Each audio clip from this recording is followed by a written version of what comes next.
tous et bienvenue dans cette nouvelle vidéo. Aujourd'hui nous allons parler du CSS. En effet, vous avez l'habitude de vous balader sur des sites web et vous constatez là que ce web-ci il est plus beau que celui-ci. En effet, c'est CSS qui permet de faire ça. Donc CSS et HTML forment la base du développement web, raison pour laquelle vous devez le maîtriser pour pouvoir exercer les métiers comme développeur web, web designer et plein d'autres métiers qui vont suivre à la programmation. Donc aujourd'hui je vous parle du CSS. Sur ce, on passe à la transition. De la transition, ce qu'on va faire, c'est quoi? On va parler du CSS. CSS, c'est ce langage-là qui permet de faire la mise en forme de nos pages en HTML. Bref, son rôle est déjà établi. Donc par la suite, je vais vous proposer les débouchés. Comme j'ai déjà dit, CSS va vous permettre de faire dans du développement web en tant que web designer, en tant que graphiste, en tant que développeur web. Donc très facile et très simple, ce langage nous est utile au quotidien pour faire, pour donner une beauté, un éclat à notre site web. Donc pour ce qui est de la suite, nous allons parler de ma formation que je vais organiser en CSS. Plutôt, elle est entièrement gratuite. C'est pour la raison pour laquelle je vous invite à vous abonner et à activer la cloche de notification pour être au parfum des nouvelles vidéos. Donc premièrement, on va passer à la présentation du programme. Putain, quel est le premier objectif de cette formation? Quelles sont les premières choses que nous avons besoin de connaître? Introduction. Dans cette introduction, nous allons parler des outils que nous aurons besoin au quotidien. Sachez que si vous avez déjà fait du HTML, putain, on parle de CSS. CSS marche toujours à HTML. Comment lier CSS à HTML? Voilà, très facile, très simple. Donc, troisième objectif, ce sera la structure de base du code CSS. Structure de base du code CSS. Si on veut construire une maison, on a besoin d'une fondation, des poteaux et plein d'autres choses.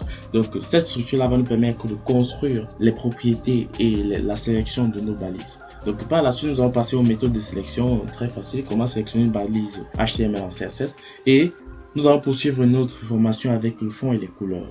Fond et couleur, mettre un background ou une image de fond derrière notre site web, mettre une couleur à notre texte. Voilà, cette vidéo là va nous permettre de faire ça. Par la suite, on va passer aux apparences dynamiques du temps.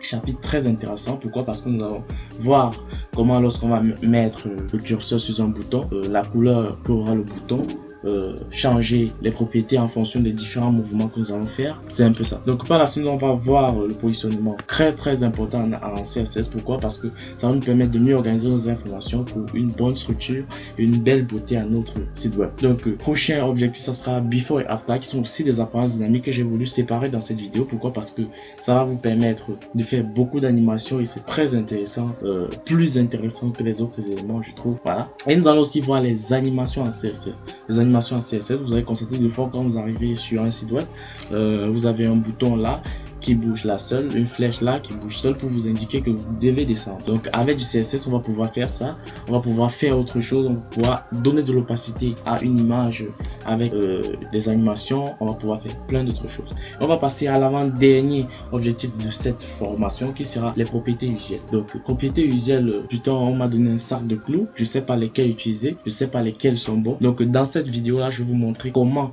faire du CSS avec les propriétés les plus utilisées, les propriétés les plus usuelles aujourd'hui. Donc pour ne pas vous encombrer avec les propriétés qui sont déjà dépassées et plein d'autres choses que vous aurez à connaître. Donc par la suite, on va passer aux extensions. La vie des développeurs web ou de designers, de graphistes n'est pas toujours facile. On peut pas deviner des couleurs avec la tête, on peut pas deviner des polices, on peut pas deviner plein d'autres choses. Raison pour laquelle dans cette vidéo là, je vais vous intégrer ou vous donner les liens vers les extensions qui vont vous permettre de faire du CSS de manière plus aisée, de manière quotidienne. Donc voilà, donc pour les extensions, on va voir les extensions par exemple pour la couleur, pour les polices, pour plein d'autres choses, pour effacer la mémoire cache et plein d'autres choses qui vont vraiment vous être utiles dans cette formation. Donc dans votre vie de développeur, donc voilà, c'est tout pour notre formation. J'espère que le programme vous plaira et j'espère que vous allez vous abonner pour que vous ayez des connaissances ou des bases du CSS grâce à cette formation. Donc voilà, à la fin de cette formation, vous serez capable de créer un site web, de créer des applications web et plein d'autres choses que je vous invite à découvrir tout de suite en apprenant du CSS.